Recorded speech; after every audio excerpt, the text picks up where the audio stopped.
Olá pessoal, continuando nossa aula de delírio, falando dos tipos de delírio, nós explicamos o delírio de perseguição, agora vamos adentrar nos demais tipos de delírio.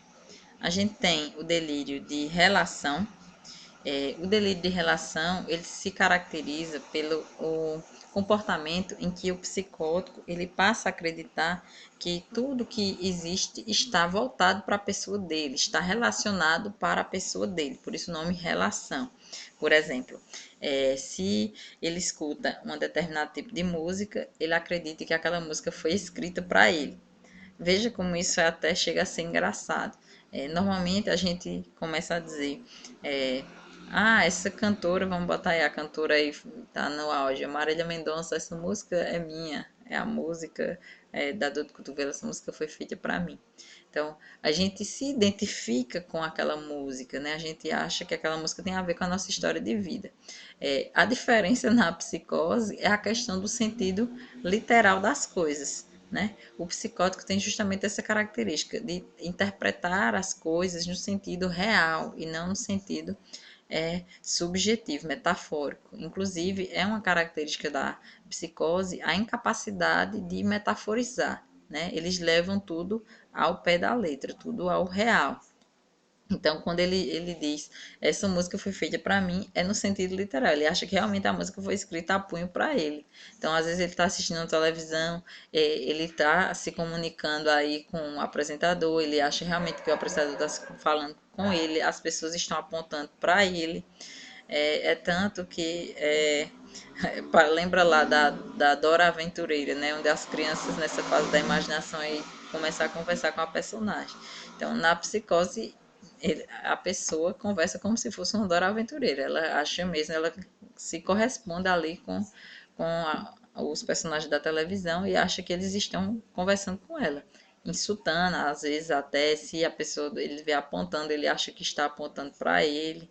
Então, esse tipo de delírio a gente chama de delírio de relação. O delírio de influência. Né? No delírio de influência, ele acha que é vítima, né, de uma influência, de uma força externa, como se alguma pessoa controlasse a mente dele, né, e faz ele ter determinados comportamentos. Ele acha que tem alguma influência telepática, por exemplo, que pode fazer ele voar, que alguém pode ler o pensamento dele, que alguém sabe o que ele está querendo fazer. Então, isso a gente chama de delírio de influência. É quando ele se sente influenciado por alguém, por uma força externa, para ter aquele comportamento. E aí passamos, né? Encerramos os tipos de delírio. Vamos relembrar: o delírio de influência, o delírio de relação, o delírio de grandeza, a erotomania, o delírio de perseguição. Aí tem o que eu não coloquei aqui, né? O delírio de ciúme. Esse é bem difícil de ser identificado. Normalmente a gente vê o delírio de ciúme nos quadros de paranoia, né? A pessoa normalmente é muito semelhante a qualquer pessoa que tenha ciúme, né? É difícil perceber que é delírio, né? Já que a pessoa já acha que está sendo traído o tempo todo, aquela ideia de que está sendo traído. E a característica de ser delirante é quando a pessoa ela passa realmente a alucinar, né? Além de delirar, ela começa a alucinar. Ela começa mesmo, tipo, eu vi a pessoa ali na esquina, eu vi ela ali na rua, sendo que foi apenas uma visão da sua mente, foi apenas uma alucinação. E aí passamos, gente, às condições de ocorrência do delírio. Né? As condições de ocorrência do delírio, né, as formas, né, de como o delírio ocorre. A origem, de onde é que esse delírio ele se originou. Né? A origem do delírio. Existem três formas de origem do delírio. Existe a percepção delirante, a ocorrência delirante e a reação deliroide. Veja que são bastante nomes, né? Nomes complicados para a gente aprender.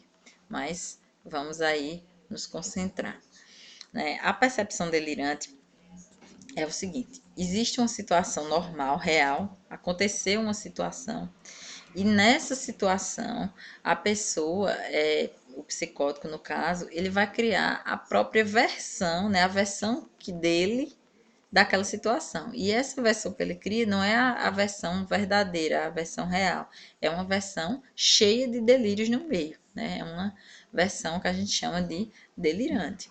Por exemplo, digamos que eu me encontrei com uma irmã minha e aí houve uma discussão verbal ali, naquela situação. Eu sou uma paciente psicótica, né? Eu deliro. Quando chegar em casa, eu vou contar para minha família a situação. Só que eu não conto a versão verdadeira. Eu vou contar uma versão cheia de delírios aí no meio. Por exemplo, houve apenas uma discussão verbal, mas aí quando eu vou contar para minha família, eu relato que a minha irmã me bateu, me insultou fisicamente, me jogou no chão, e eu conto vários detalhes que não estavam na história verdadeira. E aí, isso não é uma mentira, porque a gente está falando de um paciente psicótico, né? Na cabeça dele, aquelas situações que ele contou realmente aconteceram, não são fruto são fruto da mente dele, mas na cabeça dele realmente a situação aconteceu da forma que ele contou. Então, essa versão que o psicótico cria de situações reais, a gente chama de percepção delirante, né? Veja o macete, percepção. Então, é a percepção dele, né? O que ele entende da situação, né? Ele entende que a situação foi daquela forma. Então, quando um delírio ele se constrói dessa forma, a gente chama de percepção delirante, né?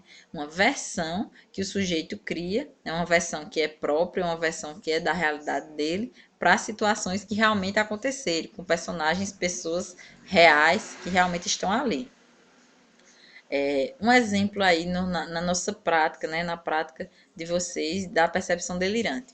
Digamos que um sujeito ele chega para ser acolhido na internação psiquiátrica. E aí ele foi contido naquela internação, ele recebeu algumas injeções e você se aproximou para fazer a contenção. Você, enquanto técnico de enfermagem, se aproximou para fazer a contenção daquele paciente. Quando a família dele chegar, ele vai contar a versão dele dessa situação. Ele não vai dizer que foi contido, que precisou ser contido porque estava violento e aconteceu dessa forma a internação. Ele vai contar assim, olha, me amarraram e tentaram me matar, apertaram meu pescoço e me deram veneno e quase que eu morria. Então, essa versão, né, que é individual dele, da realidade dele, que ele criou na cabeça dele, aí isso é um delírio que a gente chama de origem, percepção delirante, né? A história realmente aconteceu. Realmente ele foi internado, foi contido, existia o técnico de enfermagem, né, um personagem real. Toda parte da história aconteceu, só que a outra parte foi delírios que ele construiu. Então, nesse caso, a gente chama de percepção delirante. Já na ocorrência delirante, é um delírio que não se sustenta com a base real. Não precisa existir um personagem real, não precisa ter acontecido uma história para poder ele criar a situação na cabeça dele. Simplesmente ele chega em casa e diz: hoje eu fui no hospital, tentaram me matar, me internaram, amarraram meu pescoço e me deram veneno. Do nada, ele chega em casa contando essa história, que nunca aconteceu. Ele não se encontrou com ninguém, ele não foi ao hospital. Ele estava passeando na rua. Quando chega em casa, ele conta essa conversa, que estava passeando na rua e alguns profissionais da enfermagem encontraram com ele, pegaram ele à força, colocaram numa ambulância, tentaram matá-lo. E nesse caso, a gente chama de ocorrência delirante. Né? A ocorrência delirante é quando o psicótico ele vai criar delírios que são de origem, né, nenhuma, quando não existe personagens reais, não existem objetos reais para a criação do delírio. Então, ele pode criar ocorrência delirante e percepção delirante no mesmo tempo, ao mesmo lugar. Por exemplo, ele pode chegar em casa e contar essa história que a gente comentou anteriormente da percepção delirante, que foi amarrado, tentaram matar ele, e aí depois ele vai dizer, e tinha uma menina que puxou meu cabelo. Tem uma menina que puxou meu cabelo, essa menina é loura, o nome dela é fulano de tal. E aí, essa personagem não existe, é uma personagem que foi criada por ele. E aí, nesse caso, a gente chama de ocorrência delirante. Então, vejamos a diferença. na percepção delirante, existiu personagens reais, aconteceu uma situação real e ele vai acrescer, né, ele vai acrescentar algumas construções delirantes na história. Já na ocorrência delirante, não tem personagem real, não tem nenhuma base para sustentar o delírio. Simplesmente ele cria uma história da mente dele, né, dessa mente confusa, e sai contando às pessoas. E a terceira condição é a reação deliroide. O macete é pegar a palavra reação. A reação deliroide é um delírio que a pessoa vai ter de uma reação de alguma coisa. Normalmente uma infecção, uma febre, né, uma doença. Normalmente é um delírio que acontece por conta de uma reação de uma medicação ou de uma infecção. Normalmente quando uma pessoa tem uma febre alta e ela vai ter um discurso desorganizado, a gente costuma dizer fulano está delirando. Então, o nome certo, o termo científico é reação deliroide. Ele não está delirando, né? Porque o delírio, ele é característico típico dos pacientes psicóticos. Ele está tendo uma reação deliroide. É uma reação ao medicamento, à infecção, à febre que ele teve. E aí, o quadro de reação deliroide, ele é um quadro que é transitório, né, passageiro, é um quadro provocado, por isso o nome reação. Enquanto o delírio não, o delírio ele é permanente, né, tipo da psicose, e o sujeito vai permanecer aí delirando. Concluímos aqui o delírio, então vamos recapitular o que a gente estudou, né, nesta aula de hoje. O conceito de delírio, primeiro, né, o conceito de delírio como sendo todo pensamento, toda falsa crença, uma ideia criada pelo sujeito, né, uma realidade alternativa, uma história, uma convicção que ele cria e vive em função daquela história, né? Então, o sujeito, ele vive o delírio. Então, se ele é Deus, ele vai agir como se ele fosse Deus. Se ele acha que é um personagem da televisão, por exemplo, ele diz que é Silvio Santos, ele vai agir como Silvio Santos, ele vai querer uma plateia, ele vai querer apresentar um programa, ele vai dizer que vai sair para apresentar um programa. Se ele, por exemplo, afirma que é dono de uma universidade, que é dono do hospital, a gente vê bastante quadros assim, eu sou dono desse hospital. Ele vai, né, ter o comportamento de ser um dono de hospital. Ele vai querer ser respeitado como sendo dono do hospital, vai querer ser tratado como sendo uma pessoa superior. Então, este é a característica do delírio de grandeza. No delírio de perseguição, né, essa ideia de achar que alguém quer me causar um mal. Então, normalmente, no delírio de perseguição, ele vai, inclusive, pegar as pessoas que são mais próximas a ele, as pessoas que ele mais gosta. Normalmente acontece isso. E aí vai ficar afirmando que minha mãe quer me matar, minha mãe colocou veneno na minha comida, minha irmã não gosta de mim, minha irmã quer me bater, a minha vizinha está falando de mim. Inclusive, quando esses delírios são construídos no real, nessas percepções delirantes, fica mais difícil identificar, como a gente vê bastante nos quadros paranoicos, né? Pacientes relatando que a vizinha tentou matar, a vizinha está falando mal dela, que está aqui na janela escutando que a vizinha está chamando palavrão com ela, que a vizinha está fazendo macumba, coisas dessa natureza. E a pessoa conta histórias tão reais, tão verídicas, que quem não conhece, não está convivendo ali com aquele paciente, não souber que ele sofre de uma psicose, realmente acredita, né? Tendo a riqueza de detalhes que aquele delírio ele é construído, a pessoa realmente acredita que aquilo possa vir a estar acontecendo.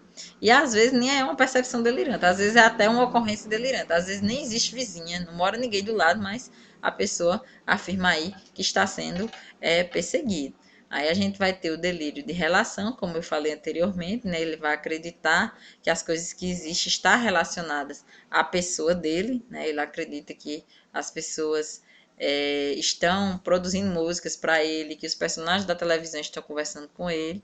A gente tem também o delírio de influência, né? Onde ele acredita que é influenciado por uma força telepática, por uma força externa, que alguém está controlando os pensamentos. Ele pode achar que é um robô, né? Ele acha que é um robô e que alguém está controlando a mente dele, que as pessoas podem ler o pensamento dele. Isso a gente chama de delírio de influência.